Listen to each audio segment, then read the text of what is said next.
Hi guys, welcome back to Hello On 2, and right now we are not only having one beautiful lady beside me because we have another three more just next to Annie. And He's who are they? outnumbered today. Yeah, man. Okay. Tak apa, duduk sini lah. Jangan. He's outnumbered today, but you know what? It's outnumbered for a good cause. Yeah. We're talking about childhood cancer. Now today, just a segment, we'd like to literally open the phone lines to you. 2282-8578, 2282-8579, Malaysia. Please give us a call. Parents especially, you might want to find out about this particular symptom and disease that struck a child. We're very honored, we're very, very happy that we have with us a mom, a child, and of course a doctor in the house. Let us just welcome them. We've got with us next to me Dr. Dalila Kamaruddin, National Cancer Society. Next to her is Adik Shamimi Nadira Sharil, who's a cancer survivor. And next to Adik Shamimi is the mom, Dalina Afzan, who is with us to talk to us about their experience and share their story with us. All right. Now, I know Adik is very, very... Yeah. Very excited, very excited tapi nervous juga. So we will not kacau dia sekarang ni. We'll kacau doktor dulu. Relax dulu Shamimi, relax dulu. All right. So doctor, let's talk about this. Childhood cancer. Okay. When we say childhood cancer, again, cancer comes in various forms. We never imagine it coming to a child. Okay. For adults, it's very normal.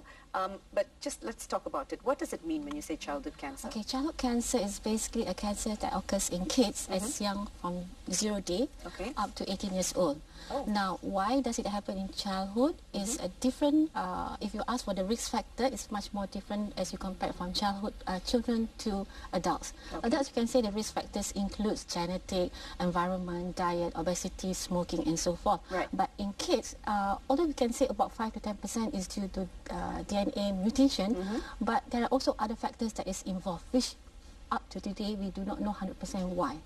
Like for example, the most top cancers in Malaysia in children is leukemia, followed by lymphoma, and the third one is bone cancer. I'm sorry, brain cancer. Okay. All right.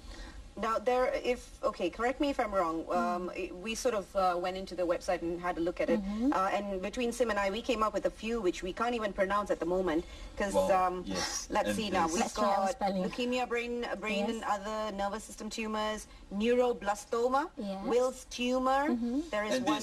rhabdomyosarcoma. There is also a retinoblast. So these are various types of cancer that affect children.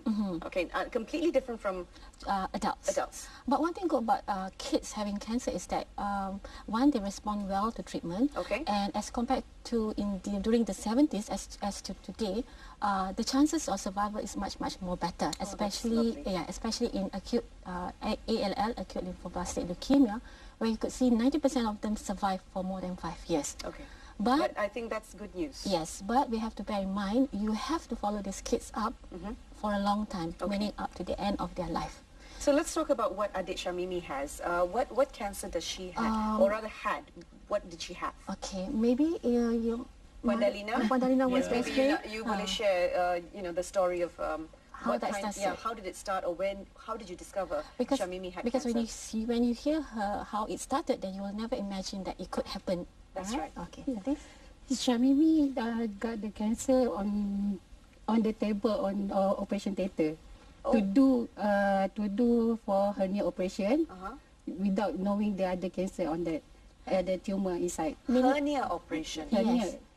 Meaning that hernia is basically when there is a swelling that goes up into another muscle. For example, in males you heard about the angin pasang. Right? But in ladies, you also have it known as the femoral hernia. Now, Adik Shamimi was opted for op because of femoral hernia, but unfortunately, they found, or I should say, blessing in disguise, accidentally they found a cancer inside when they were operating on her. Oh, I see. Okay, please continue. Like sudden to me lah also at the OT room. So I feel so macam susah hati, and then sedih sebab kita datang untuk lain untuk operation kan. So datang untuk sudden punya tu ikut saya shock lah sikit lah. Me and my family also semua dekat dalam bilik OT tu. That's why bila dia ada kanser tu kira macam sedih sikit lah. For them. But right now everything is okay, right? Yeah, after 3 years she's now. okay already. After 3 years. 3 years. Yeah, wow. 3 years now. 3 years. Yeah, she's healthy. Nampak she's okay. very sehat. Yeah. Yeah. Dah okey dah? Adik okey tak? Adik okay? Yes. Nampak Yes. tak tadi iklan yang Dato' tu tengah menari tu? Apa sekali boleh? Tak ada, tak nampak lah tu, tak tengok lah tu. Okay. How old are you, adik Syamimi? How old are you? Umur berapa? 11 years old. 11 years old. So sekolah, I dengar you are top student, ya? Ya tak? Student, Ya. yeah. Oh. Very Top good. student in Top her student. school apparently. Ya, betul. Ada kawan-kawan tengok sekarang? Ada yang tengok TV sekarang? Adalah. Ada? Tak ada banyak. Tapi ke depan studio ni banyak dah ramai kanak-kanak ni tengok. Ya, itulah. Okay, so Syamimi, apa cita-cita? What is your ambition? Nurse. Nurse? Oh, very good. Beautiful, beautiful. Bagus. Bagus cita-cita tu. Sebab sepanjang dia dalam hospital tu, dia suka dekat nurse tu semua. They've been very nice to her. Sama dia bila dia dekat dalam ward tu pun dia nak buat macam mana nurse tu buat. Oh, So ya? dia nak buat sendiri. Amboi, sampai boleh buat sendiri. Dia dah tahu dah macam mana nak ni tapi tak adalah cucuk ke apa kan. Tapi Brave dia girl. suka. Very brave girl. Bagus tu. Keep that cita-cita. Don't lose it, okay? You're a very good, brave girl. Now, Puan, just coming back to you, how did you handle day to day when you found out macam ada masalah ni? Tiap-tiap hari macam mana? How did you handle that day to day? Kalau susah sikit lah kan sebab dia dah hospital tu dah jadi rumah kedua masa tu. So susah sikit nak bagi perhatian ada adik-beradik dia yang lain tu pun satu juga. So kena give and take lah anak-anak tu kena faham situasi mak dia macam mana. Kena macam susah sikit lah pada saya lah. Dah hard that year memang very hard lah for me. Okay. Ya Puan, sememangnya kan generally keluarga pengidap kanser sememangnya negatif, berfikiran negatif kan menuju ke arah yang tidak baik. So apa yang menyebabkan you punya motivasi tersebut untuk menjaga adik Syamimi ke arah pembaik semula ni? Saya tak nak dia rasa dia macam down sebab dia ada kanser. So saya kena motivate diri saya sendiri dululah sebelum dia kan. That must have been tough, motivating yourself. Memang very tough and then dia punya sibling pun macam itu juga. Okay. So saya banyak baca dari internet lah, sharing ada yang ada simptom yang lain pun. So saya banyak motivate kat situ and then doktor pun every time pun bila check up dia akan counselling me also lah. Doctor, coming back to Syamimi's condition, maybe if you can just highlight a little bit about that particular condition, could you just tell us more? Okay, as you heard just now how Syamimi found out that he had this pelvic myosarcoma, which basically a cancer in your underlying of your uterus. Right. Now, because of that, you'll be surprised that they had to take her whole uterus out. Oh. Meaning that, okay, she has no uterus now. Oh. And they had to plan now, currently, if I'm not mistaken, I had some discussion with her, they have to plan for her to start on some hormonal treatment because she is still undergoing some development that has to be last long. Alright. Right. So those kids, any kids with cancer, what we do is that although they have already passed over the critical stages, we have to follow them up to the end of their life because the recurrence of cancer is there. Secondly, they could have a second cancer. Okay. And thirdly, it could obviously disturb their development. Right. Like for example, in her case, she had it when she was only 8 years old. All right. Now she's only about 11. So we, as the oncologists, have to really plan it with the gynecologists, oncologists. They really have to plan it so as such that she will still have the ability to enjoy the adulthood, Regular childhood and adulthood. Yes. And then, for example, so and then she also had to be counseled because we want her not to be traumatized, as what Puan Dalina was saying, that we have to see on the family aspect because siblings are also involved. Secondly, that it's good if she could have peer support from the other families as well. In National Cancer Society, we have a home where we call it Children's Home of Home, where the kids and the parents, they have their support group. Fantastic. They need to discuss because she's one of those women that I find very positive and supportive. I've seen parents who would willingly would just leave their home, or they are willingly, they really thought of committing suicide because they do not know how to handle the kids and the family. when this happens to your child. Yes, yes. I think that parental love, the support that you come in from the family Yes. is very important. Betul, when Dalina dapat, you've got a lot of support from the family.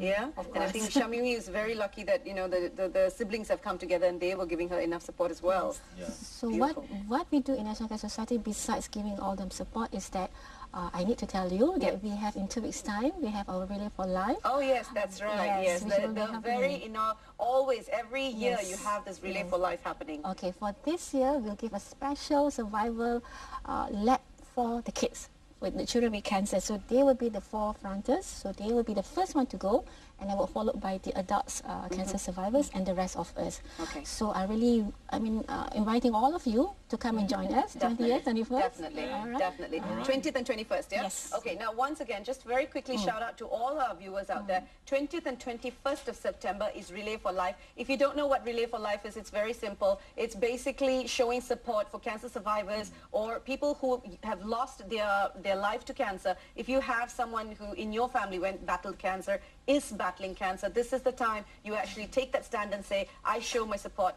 for Relay for Life. Where is it held this year? It will be held in Dataran Padang PJ, Okay. in front of MCOP Mall. Okay, Dataran Padang PJ. So it basically is 24 hours walk. Yeah, 16 People 16 walk- hours. 16 hours now, not 24. Okay, Yeah, 16 hours of walking. It's just, you just walk and it's, there's no time limit. You just walk at your own pace. Yes. There is no time limit. It's not a race. You just go there, you register yourself, get your goodie bags, walk. Walk to show your support for cancer. Yes, true. And yes, the activity takes about 16 hours for you to walk, but if you would like to walk for 24 hours like Annie, you guys can walk together. Yeah. I would walk for 24 hours. I mean, come on. It is for cancer we're looking at. Yes. Now, Puan Dalina, you have become like an icon for a lot of people out there because you're a mom who's decided, I want to talk about it, I want to put this on TV, I want to tell about people and my children. Your advice to our friends out there, just very quickly. I tak tahu macam mana nak advise sebab dia come out like ni kan sudden Tiba-tiba, so, yes. sudden. So just parents very tough lah, kena kuat semangat, tough semua. So don't show your kesedihan tu depan anak je. Okay. So be strong in front Be of them. strong, yes. Fantastic. Adik, thank you so much for joining us hari ini. You are a very strong girl. Make sure you keep fighting, okay? Yeah. Nanti Relay for Life ada tak kat sana? Ada. Ada? Ada. Nanti akak jumpa you kat sana, Boleh? Okay, Kalau very nak good. jumpa Kak ini kena lari 24 jam tau. Tak payah, tak payah. Dia 2 jam tak apa. Saya ambil 24. Okey, boleh. All right, big thank you to our doctor. Thank you so much, Thank you Dr. so much, Puan Doctor. Dalina, and of course Adik Shamimi for coming on board, sharing their time with us, and being brave enough to come on national TV. Yes, thank you so much. And yes, it is such a good advice for all of us, not only for the cancer patients. And what is important here is the spirit of survival. That's right. Yeah. Spirit of survival and fight on. Malaysia, go for Relay for Life if you can. It's a full day, 16 hours. Remember that. We'll see you soon. A quick breaker coming your way.